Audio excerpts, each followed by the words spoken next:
I paid for my sister's education while working 2 jobs, only for her to call me a loser at a family dinner.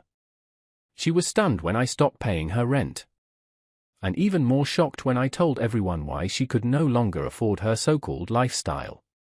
When my younger sister Sophia got accepted into her dream college, the whole family acted like it was the greatest triumph of all time.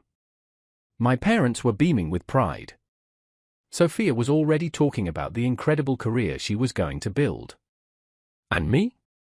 I just stood there quietly, running the numbers in my head. Because here's the truth. My parents didn't have the money to pay for her education. They made that clear when they began dropping little hints during family conversations. Sophia is so smart, but tuition is so expensive these days. My mother would say, always looking right at me, as if I didn't already know where this was going. I didn't have much myself. I was working as an auto mechanic, scraping together what I could, dreaming of one day buying a house of my own. But Sophia was my sister, and I thought, what harm could it do to help? At first, it was just small things. A few textbooks, some groceries. But it didn't stop there. Soon, I was paying her rent, her utilities, even her weekend nights out. When she said she needed to relieve some stress, every time she asked for money, it came with an excuse. I'll pay you back after graduation. Or, Mom and Dad just can't pitch in right now. And what made it worse? My parents acted like it was my duty. Family takes care of family, my dad would say, as if I wasn't already tearing myself apart, working 2 jobs just to keep her afloat. Meanwhile, Sophia acted like the universe revolved around her. She posted pictures of fancy dinners, new wardrobes, weekend getaways, smiling as though she wasn't living off my paycheck. I kept telling myself, this is temporary. Once she finishes school, it'll be worth it. That's what I thought. But deep down, resentment was bubbling. Because my life was frozen in place, while hers kept racing forward. And I was the one footing the bill. I believed things would get better once Sophia settled into her college routine. I imagined she'd realize how much I was doing for her, and maybe even show some gratitude. But instead, her entitlement grew. The first sign? Her spending habits. While I was skipping meals and working extra shifts just to cover her rent, Sophia was flashing new designer bags on Instagram, trendy shoes, expensive dinners, things I couldn't even dream of buying for myself. At first, I tried to rationalize. Maybe she got a part-time job. Maybe she was exaggerating for appearances. But when I asked her about it, she just shrugged. Everyone at school dresses like this, she said. I don't want to look like I don't belong. It wasn't just her attitude about money. It was everything. She treated me like her personal ATM. Never once asked how I was doing. Never once offered to help. And my parents? They weren't any better. Whenever I tried to bring up how much I was struggling, they'd guilt me into silence. She's your sister, my mother would say. She's building a future. You should be proud to help her. But this wasn't helping. This was sacrificing. My weekends, gone.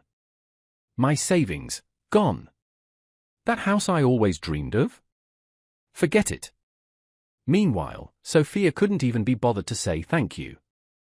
Instead, she'd call to complain about her professors, her workload, her roommates. Never once asking how I managed to juggle 2 jobs just to keep her comfortable. The bitterness I'd buried was starting to rise. I was tired of being treated like my life didn't matter, as long as hers kept moving forward. The breaking point came when Sophia casually told me she was thinking about studying abroad for a semester. She didn't even ask if I could afford it. She just assumed I'd handle it. I think it would be such an amazing experience, she said over the phone. Her tone light, carefree. The program costs a little more, but hey, it's a once-in-a-lifetime thing, right? I sat there gripping the phone, trying to process what she had just said. I could barely keep up with her usual expenses. And now she wanted me to pay for an international semester? When I brought it up with my parents, hoping they'd finally see sense, they doubled down. "This is an incredible opportunity," my mom said. "You'll figure it out. You always do." I was floored. No acknowledgement of how hard I was working. No concern for my well-being. Just the expectation that I'd keep sacrificing. Because apparently, that was my role in the family. It all came crashing down at a family dinner. My parents invited me over. Sophia was back home for a short break. I didn't want to go, but I figured I could survive a few hours. From the start, the atmosphere was tense. My parents hovered around Sophia, asking about her classes, her social life, if she needed anything else for school. I sat there quietly, waiting for someone, anyone, to ask how I was doing. Of course, that never happened. Halfway through dinner, Sophia brought up the study abroad program again. She went on and on about how incredible it would be, how everyone she knew was doing it. Then she looked right at me and smirked. "I hope you're ready for a little extra work, big brother. These programs don't come cheap." I froze. I couldn't believe she had the audacity to say that, in front of everyone, as if it was already a done deal. "Maybe you should get a part-time job," I said, trying to keep my tone light. Sophia laughed. "Me? A part-time job? That's funny. I'm way too busy with school." That was it. The last straw. I put down my fork, looked her dead in the eye. "You're joking, right? You think I'm just going to keep bankrolling your lifestyle forever while you do nothing?" The room went silent. My parents stared at me as if I'd just sworn in church. Sophia's jaw dropped. But then she snapped back. "What's your problem?" she sneered. "You've always been so bitter. Just because your life isn't going anywhere doesn't mean you get to take it out on me." Her words hit me like a punch. After everything I had sacrificed. My time, my money, my dreams. This is how she saw me. A failure. I leaned forward. "Bitter? You think I'm bitter because my life isn't moving forward? My life hasn't gone anywhere because I've been too busy funding yours." The room was dead silent after I said that. My parents immediately rushed to defend her. "That's inappropriate," my mom snapped. "She's your sister. It's your responsibility to support her." I laughed bitterly. My responsibility? Since when is it my job to work 2 jobs so she can live like a queen? Since when is it my job to throw away my entire future just so she can have hers handed to her on a silver platter? Sophia folded her arms and rolled her eyes. Oh, here we go. The martyr speech again. That was it. I was done. "You know what?" I said, pushing back from the table. "Go ahead and call me a failure, Sophia. But at least everything I have, I worked for. What have you done? Nothing. You sit there spending my money while pretending you're better than me." I turned to my parents. "And you too. You're no better. You've enabled her at every turn. But I'm done.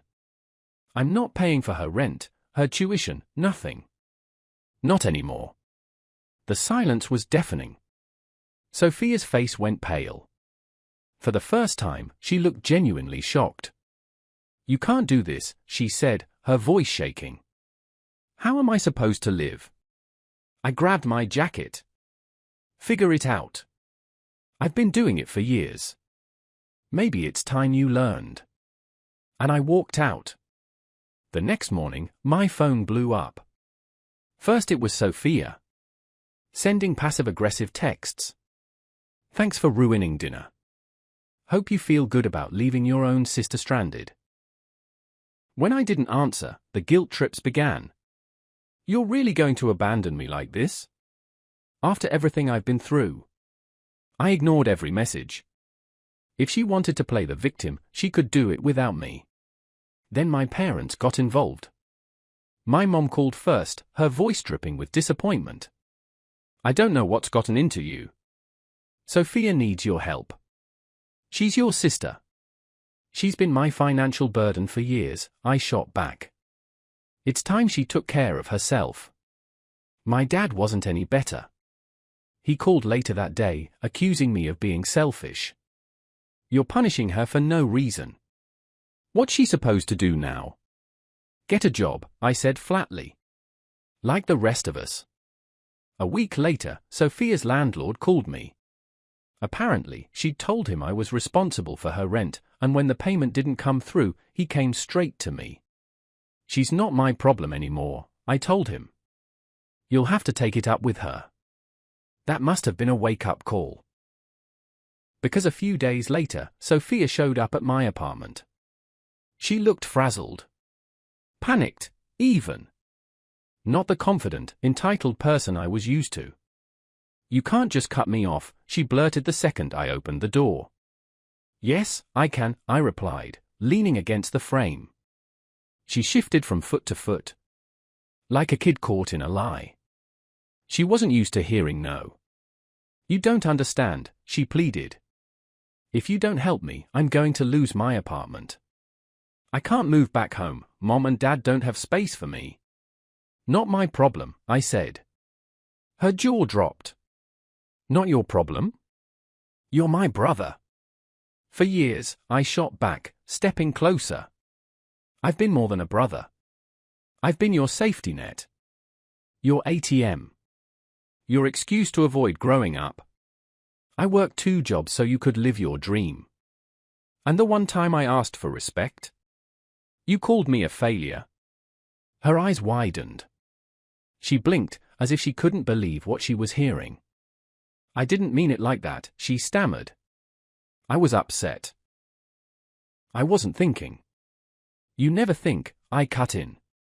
You never think about anyone but yourself. You use me. You used Mom and Dad. And now you're panicking because you finally have to face the consequences. She broke into tears, loud, dramatic sobs. The kind that might have worked on me once. But not anymore. You're not going to guilt me, I said firmly. You need to figure this out on your own. Get a job. Budget your money. Do whatever it takes. But leave me out of it. She glared through her tears. You're being cruel. Families are supposed to help each other. No, I said, my voice sharp. Families support each other. They don't exploit each other and call it love. Until you figure that out, don't bother coming back. And I closed the door. The fallout was brutal. My parents called me the next day, furious. How could you do this to your sister? My mom demanded. She's struggling, and you abandoned her when she needed you most. Struggling? I said. She's been living off my paycheck for years, flaunting it like she's royalty. Maybe now she'll learn what struggling actually looks like. My dad accused me of being heartless and ungrateful. That part made me laugh. Ungrateful? Are you serious? I snapped. I've been funding her lifestyle while you two cheered her on. Meanwhile, I was working myself into the ground. And you dare call me ungrateful? The more I laid it out, the quieter they got. By the end of the call, they had nothing left to say. Except that I was tearing the family apart. As for Sophia, her meltdown was dramatic. She filled her social media with vague posts. Some people only care about themselves. Being betrayed by the ones closest to you is the worst pain. She even started a GoFundMe for her rent, claiming she'd been blindsided by unexpected expenses. Her friends commented with fake concern. But the donations barely came in. Turns out, people weren't lining up to bankroll her lifestyle. Word spread quickly through the family. My aunt called, saying she'd heard I was being unreasonable. But after I explained everything, she said, stunned, she really expected you to keep paying her rent. Welcome to my world, I told her. Eventually, Sophia moved back in with my parents after being evicted. And of course, they spoiled her there too. One mutual friend even told me, laughing, she's mad because your mom doesn't cook her real meals. She actually joked that your parents should hire someone to take care of her since you're not around anymore. That only cemented my decision. If they wanted to enable her, that was on them. But I wasn't going to destroy myself for someone who couldn't even say thank you. The last I heard, Sophia was still living at my parents' place. Still entitled. Still making excuses. Part of me felt sorry for them. Stuck with her drama every day. But mostly, I felt relieved. Because for the first time in years, I was free. They had made their bed. And now they could lie in it.